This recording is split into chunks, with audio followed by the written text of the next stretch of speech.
I'm totally not typing things while the song is going. I was not expecting it to end that short. I thought I just had like 10 more seconds. But today we have, oh, hold on, we have a graphic for it and everything. I'm really excited.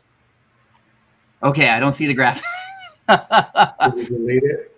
Oh no, it's not there. It is. Whoa, we have a Digitizing 911. So there you go. We're just gonna leave this picture up for the remainder of the thing, and me and Justin will talk, pretending like you guys can see the screen, and then you'll learn tons from that. I'm pretty sure. Justin's had a good day. I can tell by the smile on his face. Yes. But that is Justin Armenta from JA Digitizing Studios, 3dpuffprotools.com, and that's it, right? Just two for now. Just two for now. The third one. And the embroidery nerd. Yep. And I'm Jeff Fuller from Fuller Embroidery Works, and I'm here with Justin with the embroidery nerd, as all of you guys have tuned in. So I'm going to grab some comments. Justin, do you want to bring up your screen, or I can bring up mine? I'll bring up mine. All right. So we have Bevy Jean. Good evening from the Upper Peninsula. We have Barb LaFond. Good evening, everyone, from north central Minnesota. We have Letty. Good evening, guys. I'll be here for a few minutes. Always glad when you can join us. We have Bob Beebe. Hey, guys. Hello. We have Frank Dunn. Good morning, all.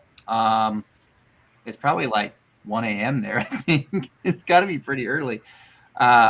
We have Ginger from Colorado. Hello. And Letty's saying, hi, Frank, top of the morning. It's got to be like really early in the morning. But is that bottom of the morning then? Bottom of the morning? I mean, it could be. We have Dustin. Good evening, gentlemen. Hello. He's in, I don't know if he's in Washington or Idaho. Yes. Washington, Spokane. Okay. Yeah. And we have Tina. Good evening from Dayton, Tennessee. All right. So without further ado, we're going to bring up Justin's screen. Frank let us know that it's 1 a.m. there, so he might fall asleep. That's okay. All right. So let's do this because I think it's slightly bigger. And if you guys can't see enough of that, go ahead and let us know. We have Crystal. Hey, caught alive for once. So Crystal's my favorite person of the moment because she sent me a cancer ribbon design that is pretty good, and I have a stash of 170 of them that I still have yet to wash out, but not to hijack it. All right, let's go ahead and talk about this design here that we have, Justin. So there was a post in the group that someone was having an issue with a design on a hat. Come to find out after talking to him a little bit further, this is something that they actually wanted to take from a flat design that they're having a problem with to a 3D design. So this individual sent us a couple of files, a couple of different versions that they've tried down the line. They did post another picture today of their most recent one that there was quite a bit of improvement.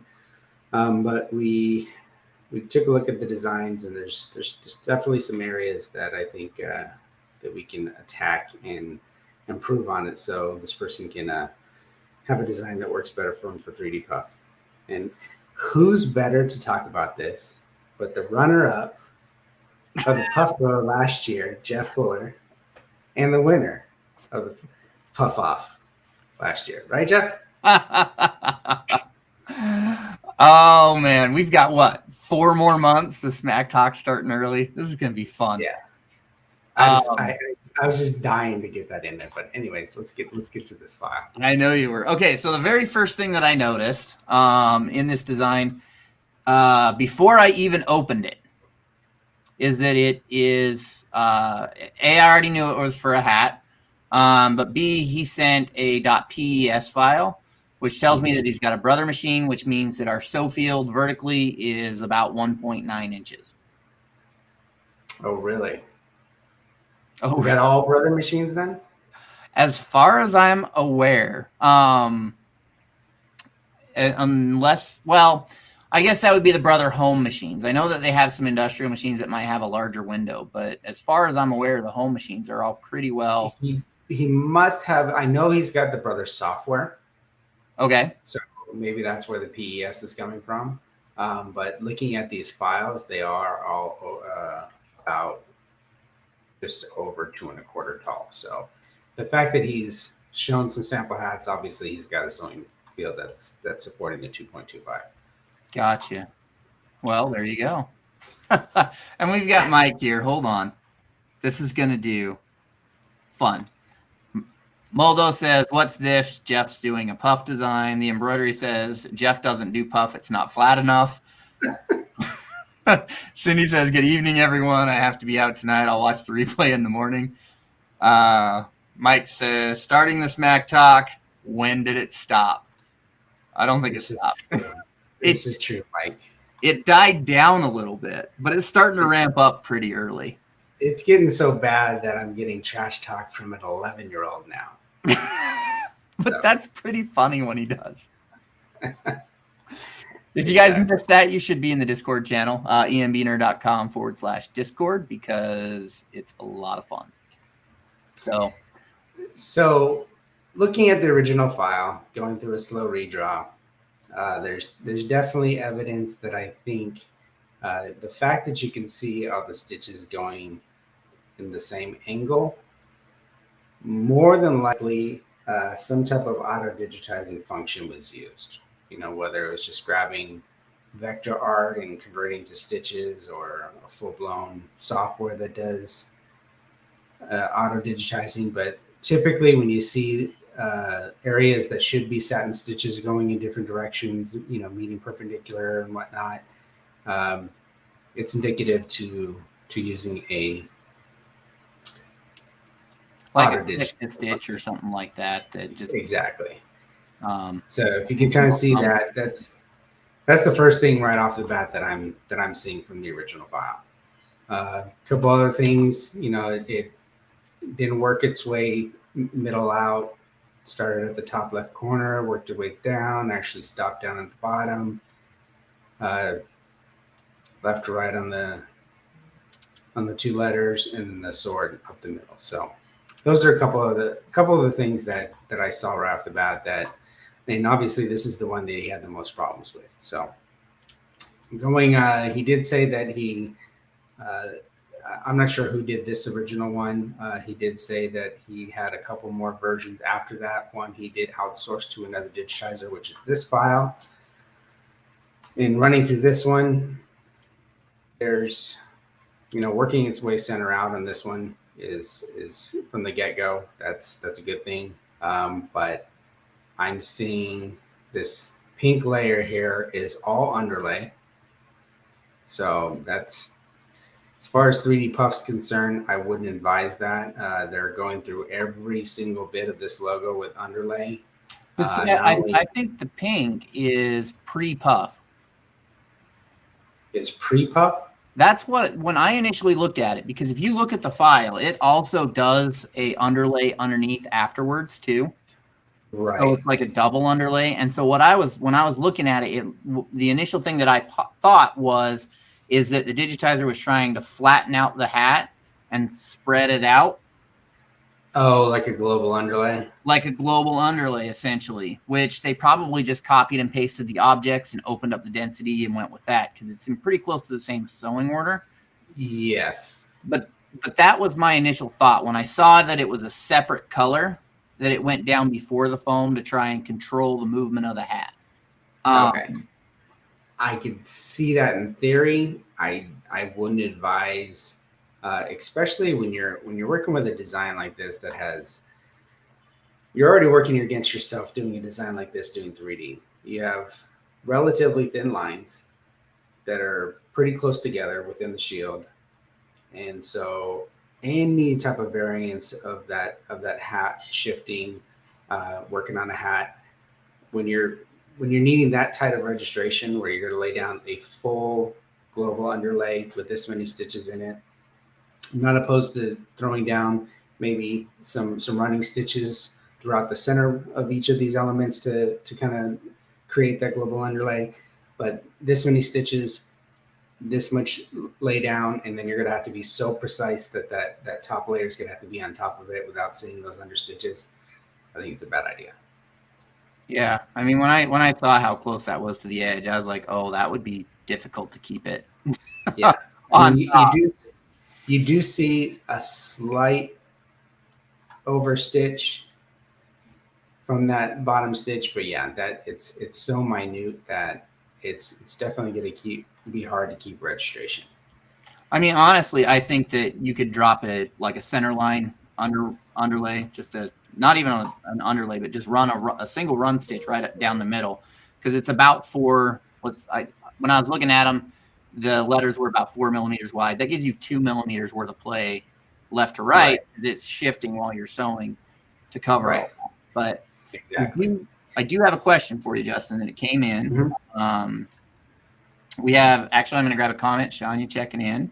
Letty says now that Adam is joining in on the Smack Talk, he instigates it. Adam's an instigator. He smiled at me, but Mike asked, Justin, when you're digitizing off camera, do you have toolbars off on another screen, or do you always keep them docked and shrinking your workspace? I always keep them docked. The way that you see here is pretty much the way my screen's set up. If there is a tool that I normally don't use that I'm using a lot for whatever reason in that design, I might drag it into the field, the digitizing field, just so it's right there, quick access to use. If I use hotkeys wherever possible, it's kind of irritating how there's a few of those tools that don't have a hotkey associated with it. But yeah, I try to use hotkeys as much as possible. But yeah, this is pretty much the way my setup is. All right, back to the design. Right. So, given that the pink areas are pretty much probably their idea as far as the global underlay, you are looking at this top stitch, which is supposed to be the foam cutting stitch. Again, lots of underlay under there. It's not needed and not advised to put that much underlay.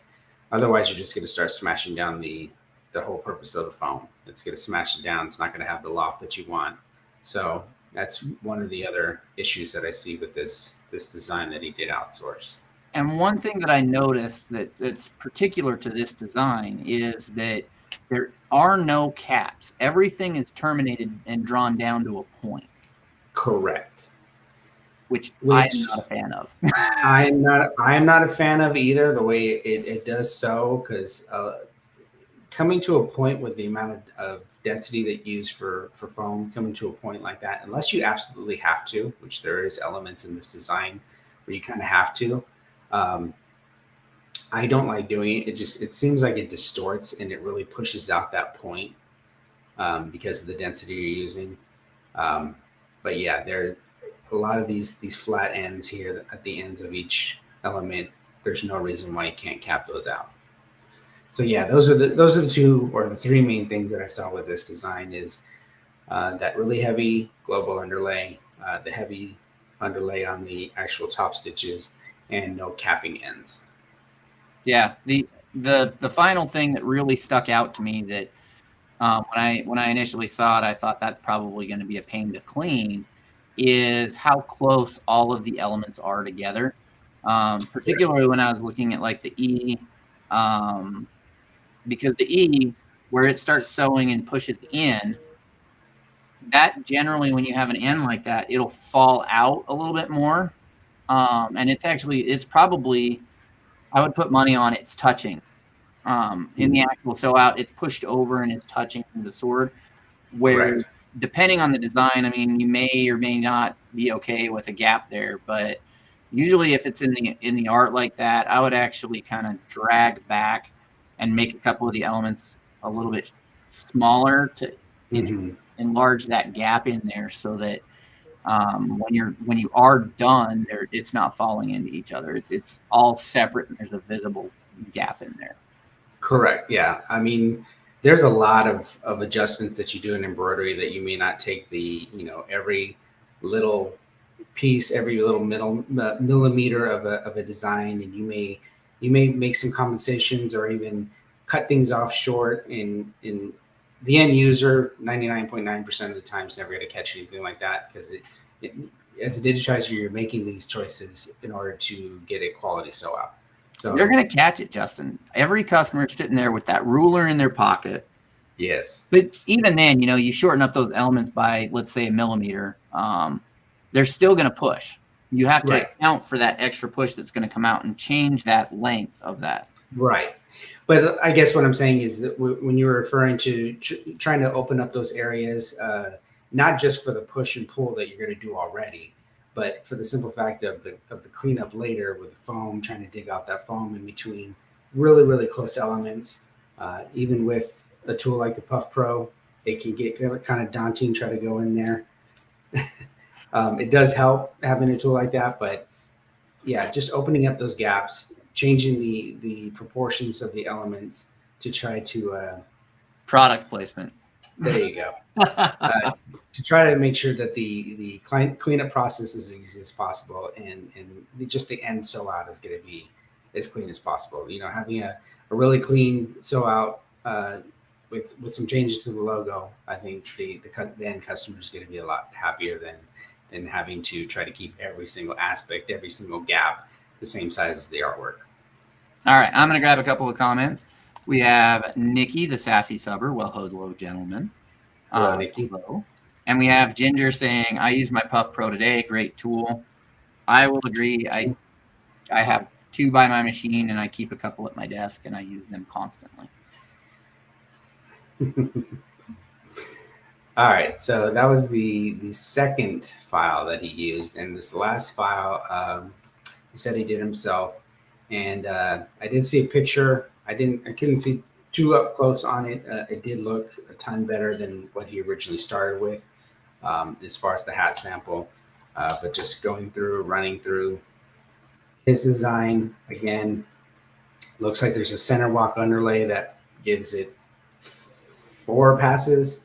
That's a little much as far as underlay is concerned. Again, starting on the top left and working your way down, it's not really advisable to do that. Again, top or bottom up, center out is what you're really looking for. Again, no caps. And I wanted to point out something too. Here in these corners, that happens sometimes when you're opening machine files in Wacom. It does where it does the short stitches, it actually distorts your nodes when looking at them, but it's neither here nor there. One aspect of this, when I was messaging this individual, that he did point out that the customer didn't like with this one. See how these corners meet? This one's kind of a weird where it comes straight down in front of this part of the E that's where they meet. It's real noticeable when it sews out. This side on the V, I think, is actually capped properly. I'm really surprised they didn't cap the other end, because generally that's something that you want to keep consistent between two. If you're doing the letter with a cap, you do the other letter with a cap, and not miter or cut off like that. Now, he did point out that his customer did like the consistency of this turn. I understand that it visually might be something that the customer is liking better, but there is a drawback of making this tight curve, especially when we're working with 3D foam, and I'll show you that as we go through it. But I think, like you said, if we keep it uniform and we do the caps right, I think it's going to sew a lot better than what we're seeing here. Not only that, removing all of the underlay that's in there is going to help the foam stand up a little bit taller. You're going to get a little bit more lift out of there, because that's really, every time your presser foot hits that foam, it's like hitting it with a hammer. Yeah. So yeah, exactly. So how many times did you hit it? It's that happy medium when it comes to 3D puff. You got to get that density in there that it's going to cut the foam, and you're not pulling your hair out trying to clean it for an hour afterwards because you have so much foam sticking out. Next to you pulverize it with too much underlay or too much density, and the foam's going to be going down from 3 millimeters to a 0.5 millimeter.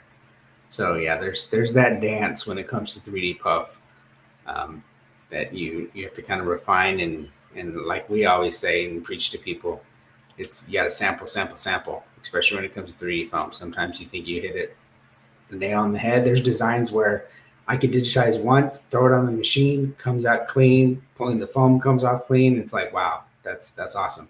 And then there's times where I'm going back to the file 3 or 4 times, pulling my hair out, saying, all right, that didn't work. Let's try this version. Let's try this version. So I don't know. It seems like every puff design I do comes out flat on the machine the first time. Every time.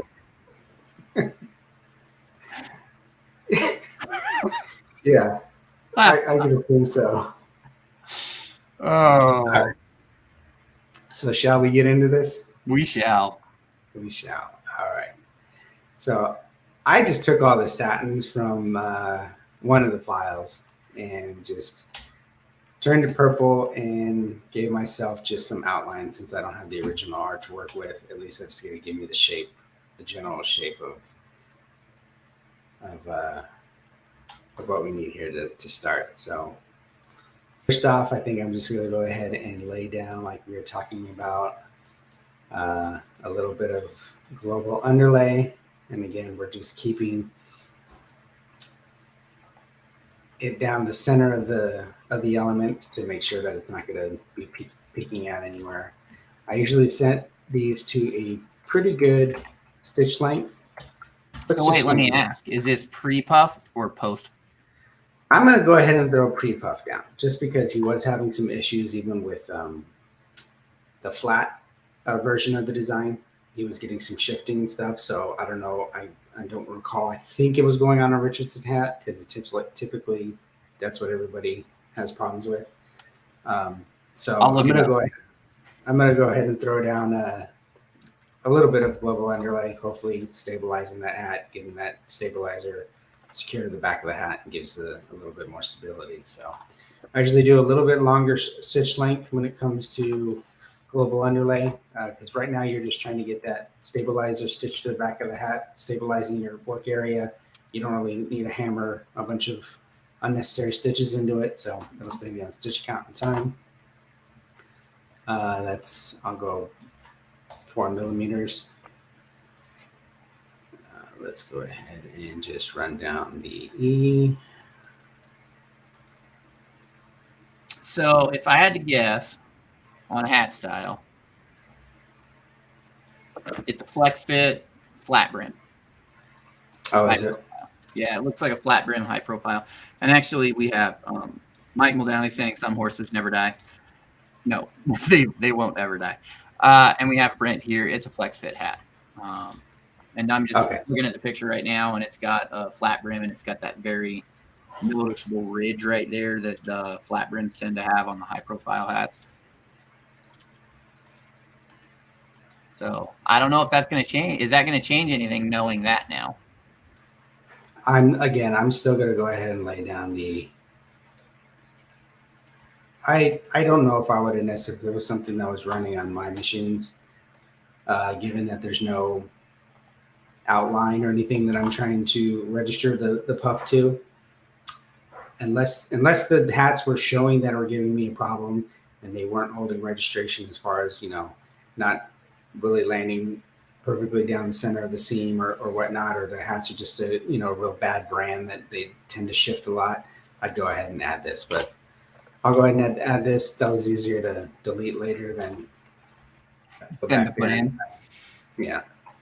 So I went ahead and just, again, these are just down the center of each element. I worked my way from the center and bottom up, center out.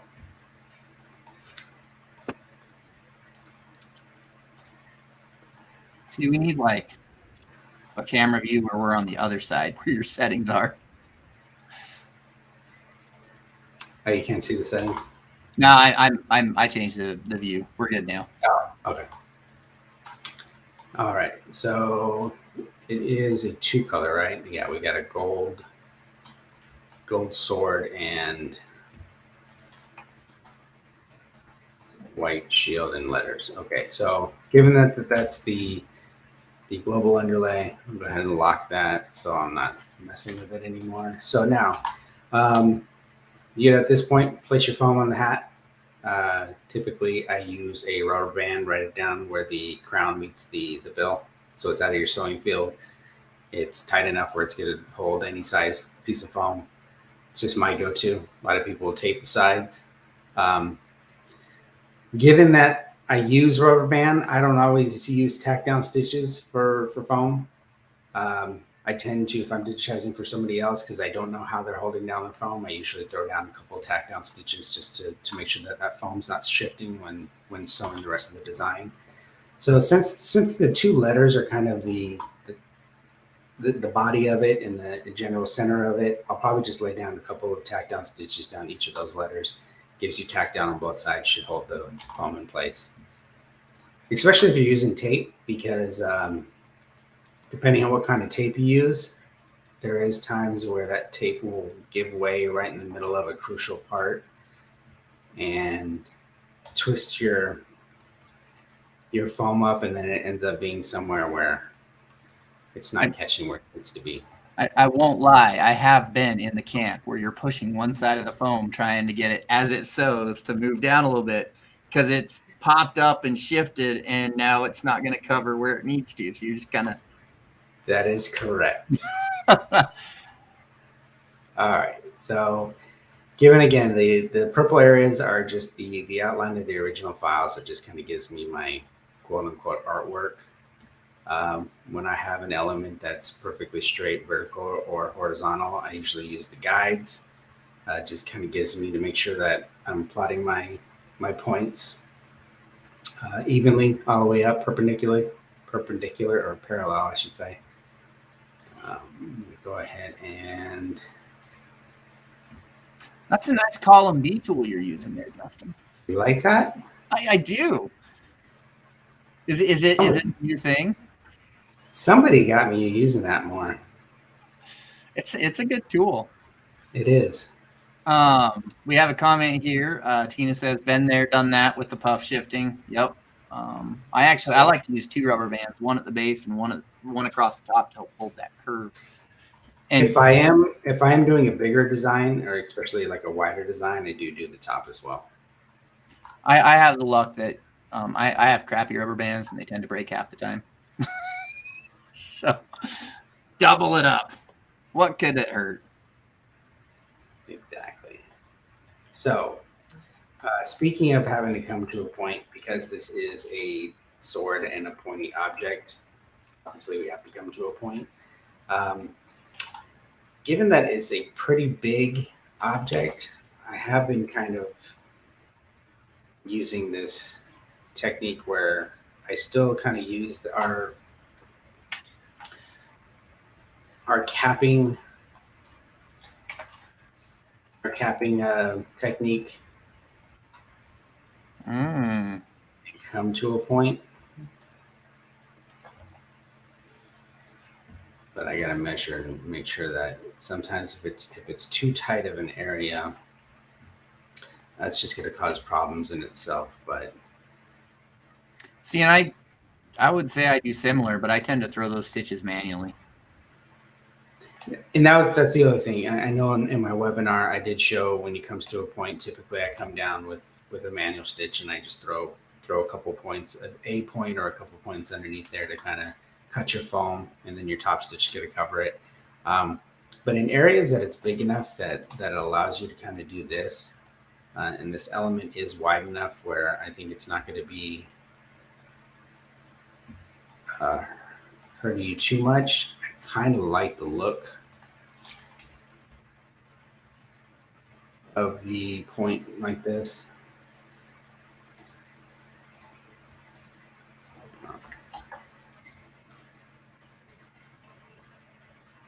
Use the end cap. There we go. I was gonna say, I think you used the wrong preset. Yeah.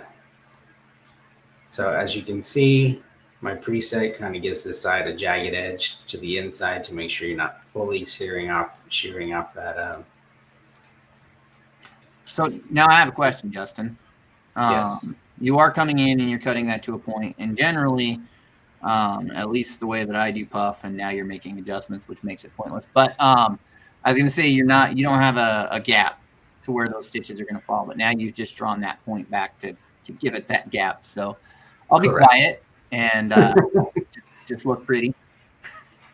Yeah, so I've been kind of experimenting this on curved sides because coming across a circle, a lot of times you can't come fully around a circle if an element's shaped a certain way, and there's times where you have to maybe do like a circular shape, and the top stitches are fill stitches.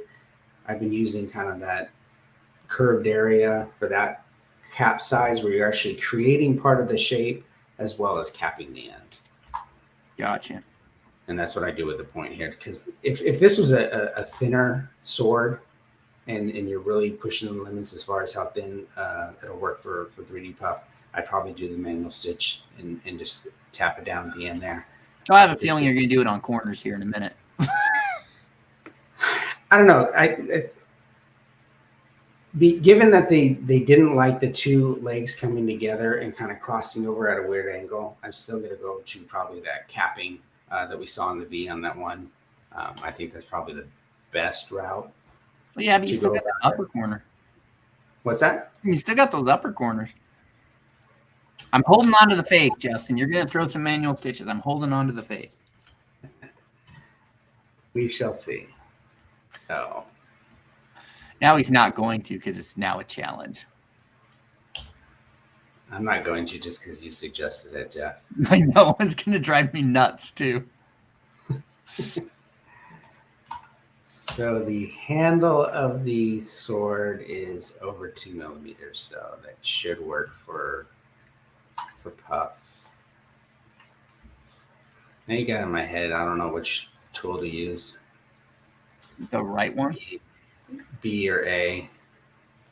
I mean, they're both equally effective. It's just I like B, except for you have to sometimes add stitch angles in. Yes, that is one thing when you're doing a shape with column B and you're going all over the place and twisting and turning and you're digitizing a pretty big shape. Yeah, you're gonna have to go back in and do stitch angles. But guess what, Jeff? There's a keyboard shortcut for that. What's that? There's a keyboard shortcut for that. Yeah, you could right click when you're hitting Control, right? Control H. Or is it Control H? I think you could right click when holding Control as well. Oh, see? I'm learning things today. So I did your manual. I did your manual tack down. Happy? You capped the top of it too. I didn't really. Shh. Making me look. Since this is such a small area here, that opening to the handle, I went ahead and just came up through here with the manual stitches or running stitches. These two are going to cut the foam underneath there, so when it comes back to the top stitch, it's going to be cut underneath here, and then by the time it does the top stitch, it'll be an easier clean when it pulls away when you pull away the foam. So one other thing that I noticed that whenever you have open ends of, especially with puff, I mean open ends of any embroidery, you're going to have push, so you're going to want to compensate. But especially with puff, they're going to push quite a bit. So the amount of gap that's in this file, those two colors are just going to run together. So again, I'm going to compensate quite a bit. And sometimes I digitize things out of order. I'll go in here and do a cap. It totally isn't bugging Jeff at all. Did I do things out of order? Uh-huh. It's totally not bugging me at all. Don't you do all your pathing at the very end? No, that's Matt. Oh, that's Matt. So I'm just going to grab my cap that I created and I'm pulling it way inside here because that's the amount of compensation that I want to do on this little arm of the sword. And that official measurement is a smidgen. A smidgen. Yeah. Officially, it is about 1 millimeter. About 1 millimeter. A smidgen. I'm just giving you a hard time. This is fun. You live to give me a hard time, Jeff. Well, I mean, One of us described my embroidery as flat. I don't know who would say such a thing. I know. All right. So I've got the two caps at the ends of this sword handle here. So I'm going to go back and go ahead and digitize the rest of the handle.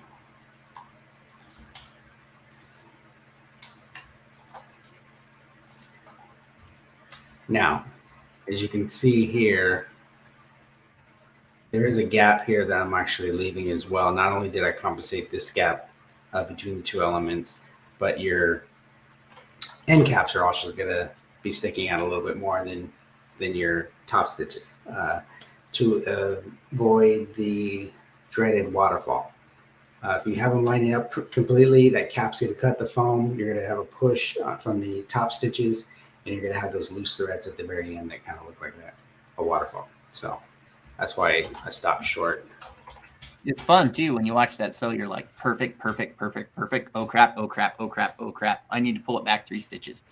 And it's always like the very last one, because your design's coming out so good that you're happy. Yep. Yay! My last sample. Oh. Exactly. So now I'm just kind of going through and make sure that all my start and stop points are correct. So what if one would ask about bridges? Well, Jeff, I didn't put one in yet. A customer asked, "Do you use bridges?" I do. Oh, okay. No, I was curious because the if you look at the way that comes across in a V, it's not going to hit in that same spot every time. So I thought maybe you were doing it on purpose. Well, the fact that I kind of tapered it here, I am kind of creating an area where there is some overlapping stitches that aren't perfectly perpendicular to each other. So you could probably get away with it. Anytime you're eliminating stitches from 3D Puff, I think is good. So it could go. I think it's fine. 6 of one, half a dozen of another. Yeah. So there's the sword. I'm done with that part. I'm going to go ahead and come back to the letters. And so I think I'm just going to go ahead and digitize the letters, and then I'll move things around to compensate for the gaps and whatnot. Just to make sure that I have. I think it's easier that way. Yeah. So given that I know that I'm going to cap this area, you're going to have 3 satins that are coming together in this area here. You're going to have your cap. That's going to be the wider point. You're going to have this leg coming down and then this leg coming together. So yes, Jeff, I'm going to bridge.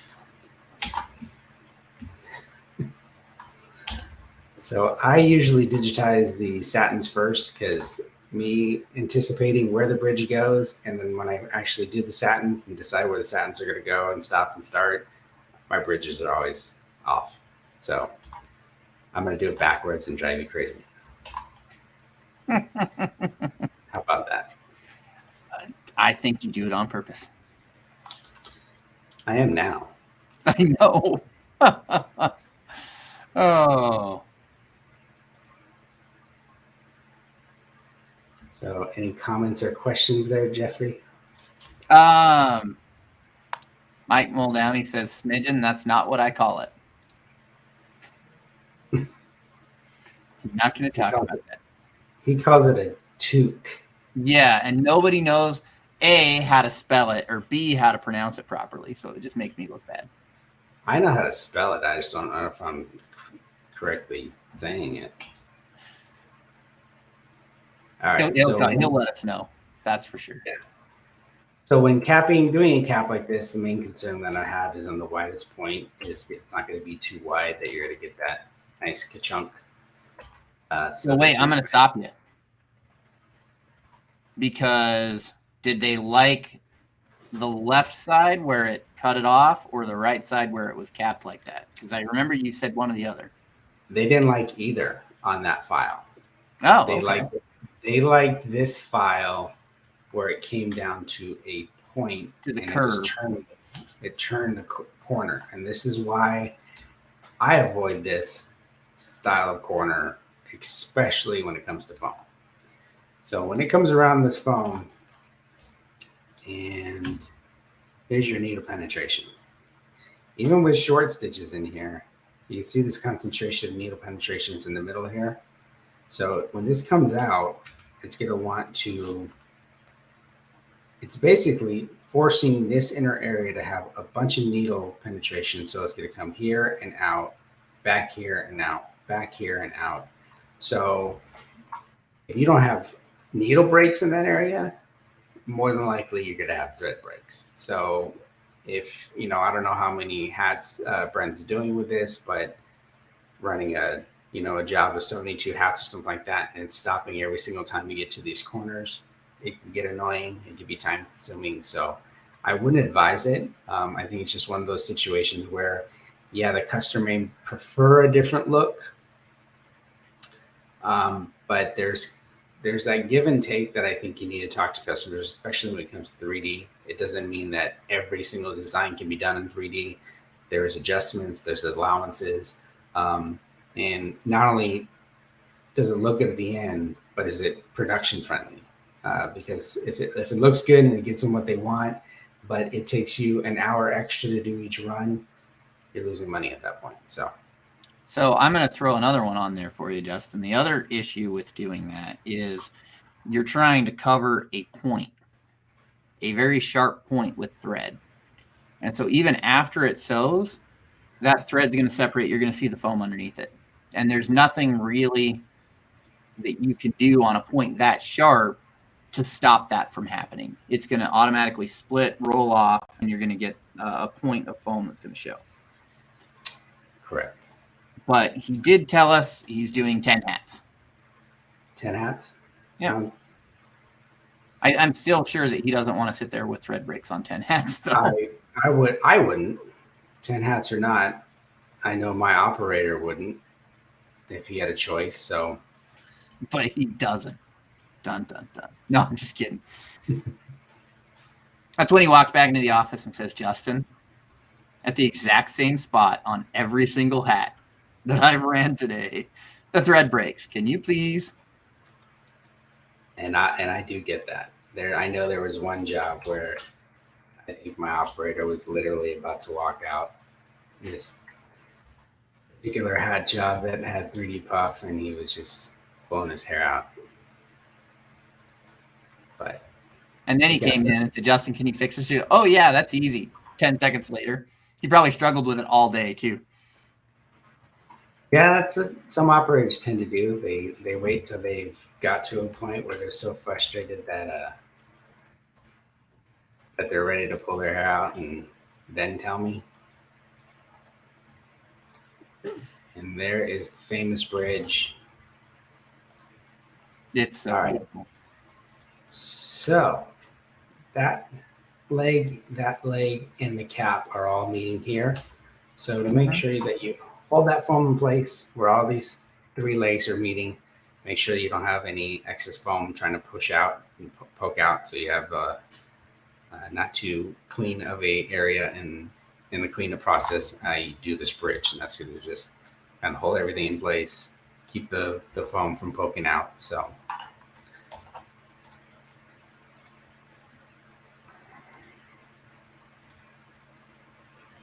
Now, if I remember right, Justin, you've got a class coming up on something to do with foam.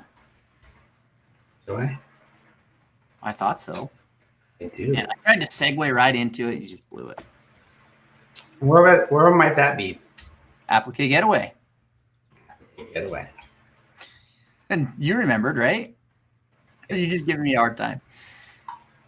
It was lobbing you a softball.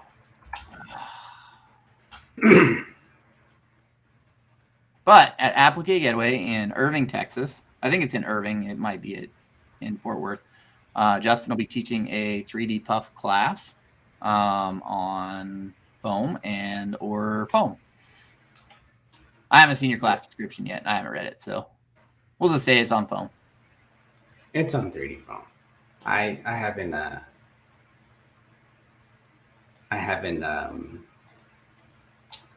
given Christine the final breakdown of what it's going to be.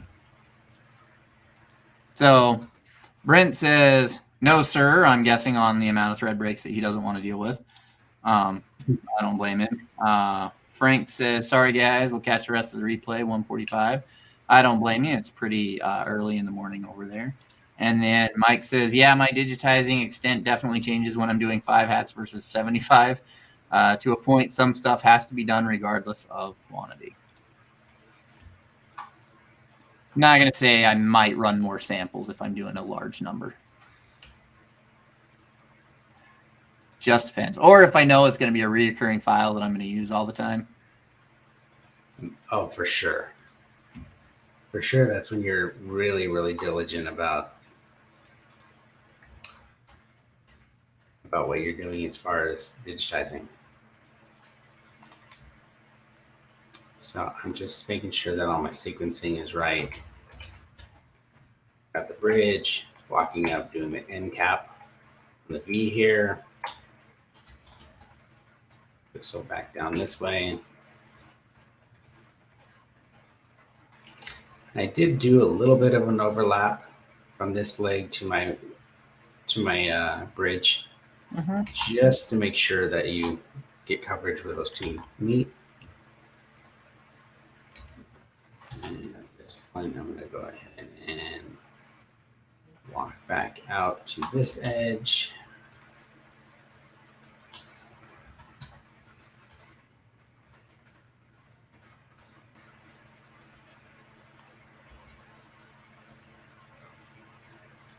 A lot of times I'll just grab, even though I know it's not going to be the same shape that I'm doing, I'll grab elements that I know that I have a certain setting on, just copy and paste it and just manipulate the nodes. So you don't have to change the settings. Yeah. So it's duplicating the settings of what I have. Again, end capping here. Send this one to the end.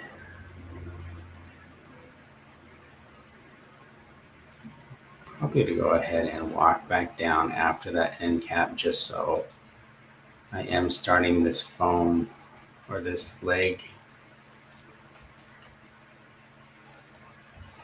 at the bottom and working its way out. So it walks up to the end cap, caps it, walks back down, starts here, goes back up. And again, see the difference in these areas where I compensated the push of those caps. So there goes the V. I'm going to go ahead and work the end cap on this part of the E. Again, working on the pretty much the furthest side of the bottom side of the letter to work my way from the bottom up.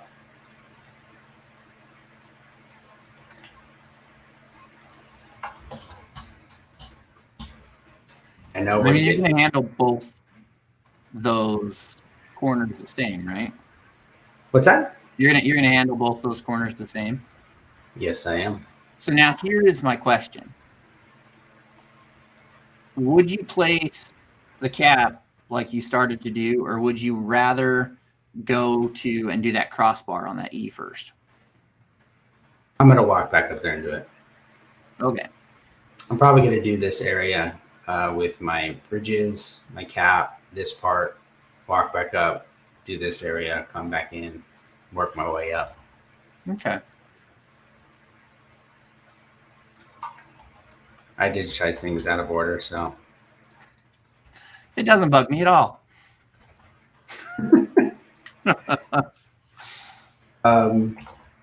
Yeah, a lot of times I just digitize things as I'm thinking of it.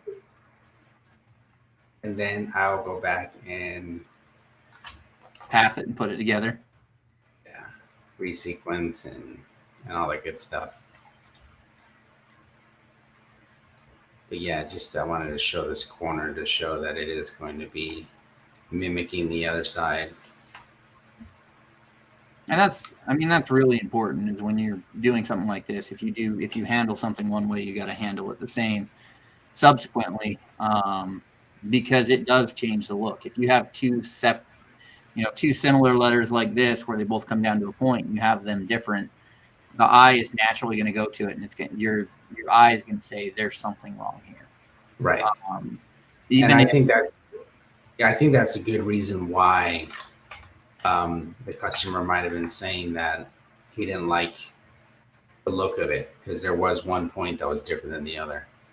Yeah, and a lot of time they won't really know why it doesn't look right, but they just know it doesn't look right. Mm-hmm.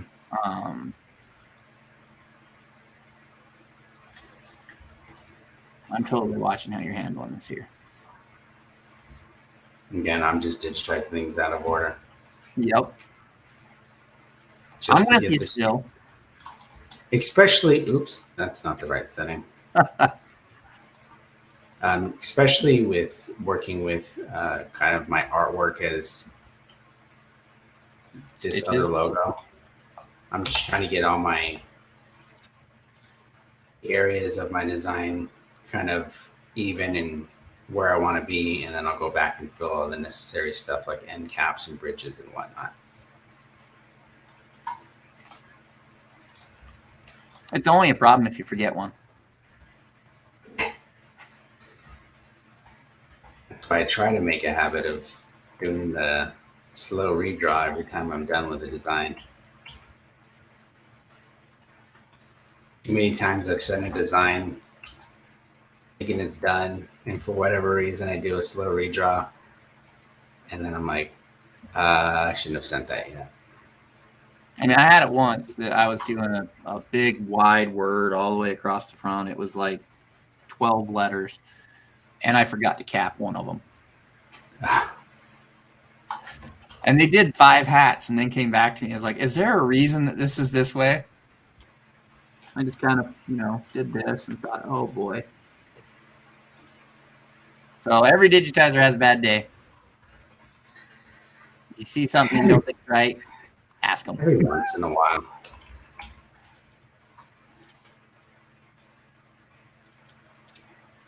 I do like that, though. That little tiny cap. You've had a lot of success with that? Yeah, on elements that are pretty big, it seems to work really well. You don't have a problem with the stitches splitting there at the point? No, because I think it's such a tight, compact area. If I was trying to do that on a really wide kind of open corner, I think you're going to have that problem.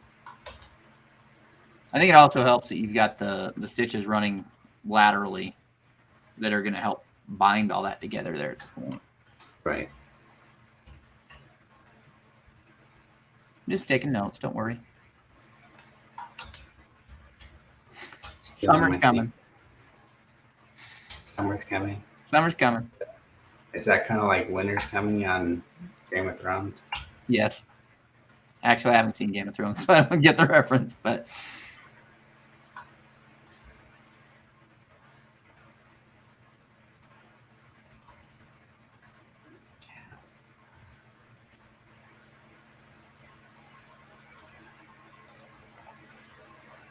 Again, just kind of going through sequencing, putting all the necessary stitches in.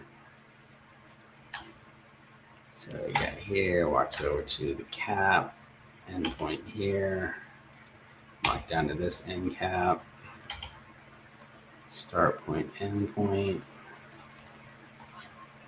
I'm gonna go ahead and I'll throw a stitch out here because this isn't quite the same really tight corner that you're facing down here. So I went ahead and did kind of the regular churn. It should be okay, but I'm going to go ahead and, as I'm walking over to this other cap down here, I'm going to go ahead and throw a stitch out here. Just kind of reinforces the foam, kind of keeps it in place. Hopefully you're not going to split that area. You could even come down and do a couple of anchor stitches there.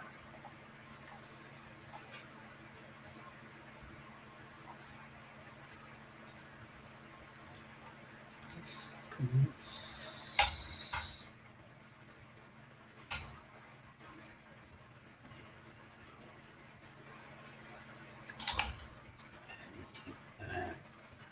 ahead and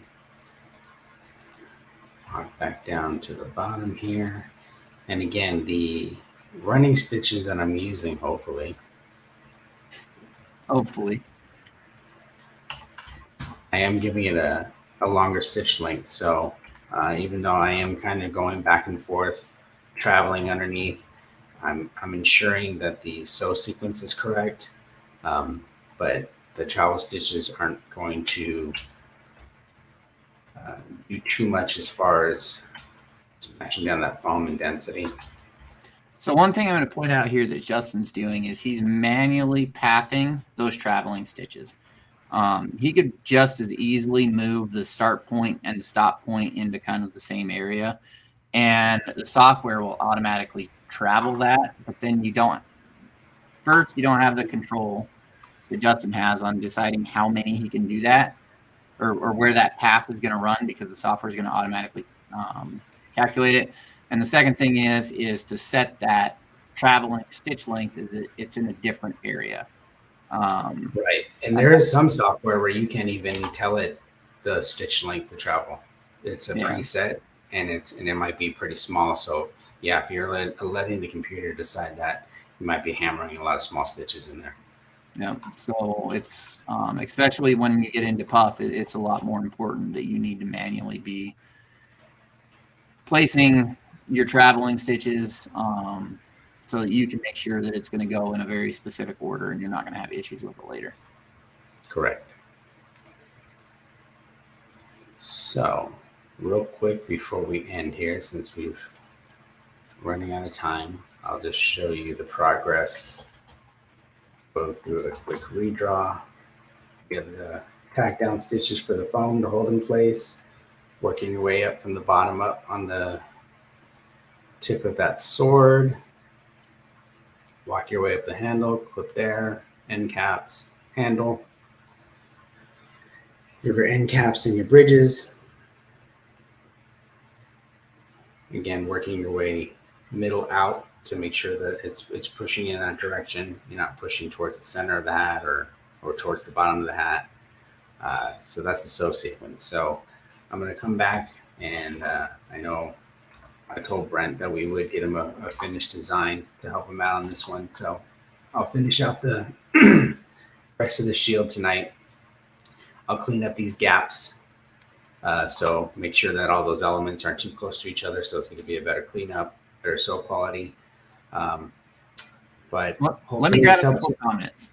Yeah. Before we jump out, let me grab a couple of comments. First, Tina says, I'm trying to learn digitizing. You guys have taught me a lot of things to watch for. I have done embroidery for 33 years, but was always the operator, not the digitizer. I just hope I can get as great as you guys are. I enjoy watching you all. Thanks for the info. I'm glad that you find it useful and that you're learning. So that's why we do it. Glad you're getting a lot out of it. And then Barb actually had a question here for you. At the intersections, are you using stitching to keep the foam from separating and in place? Yes, that's correct. Yep. Charm is bridges, or what's the other thing that planks? Planks, yeah. Planks or bridges, yeah, but that's the general idea. Since you're using the foam, you got to remember the foam's got a density. You're sewing a good amount of density over that foam to cut the edges, so it's almost like water out of a hose. That foam's going to want to push out anywhere it possibly can. So when you're putting that pressure on it, you kind of settle those areas down and keep them in place. And Tina, I'm glad you're learning a lot. I wish I had stuff like this when I was first starting out. There was no lives. There was no interaction on the internet like this, teaching classes. I wish I had something like this for sure. So I'm glad you're benefiting from it. Definitely would have saved a lot of the beating the head against the wall. Yeah, a lot of trial and error. Yep. But let me go ahead and I'm going to drop your screen off here. So that's been the Digitizing 911. There's still a couple of things to go on, like Justin said, but we are at the top of the hour, and we don't want to keep you guys too late. So I don't know if you have anything you want to say here at the end, Justin. I think we got the Applique Getaway coming up in July. Yep. We are getting closer to that 5,000 mark as far as members in the group. So I think we're going to do something special for our members when we hit that mark. Other than that, I posted some Easter designs in my stock design libraries. Go check those out. Wait, hold on. Talk slower. Wait, you're trying to get the. I'm trying to get the link. Yeah, I got a set of 5 designs. A couple of cute bunnies. There's a patch design on there that actually I have to thank Letty. She did the original design for that. Thank Jeff. I used his fuller border on that patch. There's a faux chenille bunny. I used the. That's good enough. Go to just the website, digitizing.com. You see a link at the top that says stock designs and fonts. Go ahead and click that. Faux chenille bunny that kind of gives it a furry bunny look. There's a set of bunny ears that has like 5 different files that kind of give you different looks. Just some stuff to play with for the holiday. So check it out. All right, I got to keep up here. So with that, we'll go ahead and Justin's going to finish that up and get that file out. And hopefully we'll have some pictures here for you. That is Justin Armenta from jadigitizing.com and 3D Puff Pro Tools. And I am Jeff Fuller from Fuller Embroidery Works. And we're both here representing the Embroidery Nerd. We'd like to thank you guys for hanging out with us, and we will catch you next time. And Brent, when I get you that file, it'd be great if you could post some pictures in the group and see how it turned out. Absolutely. All right. Good night, guys.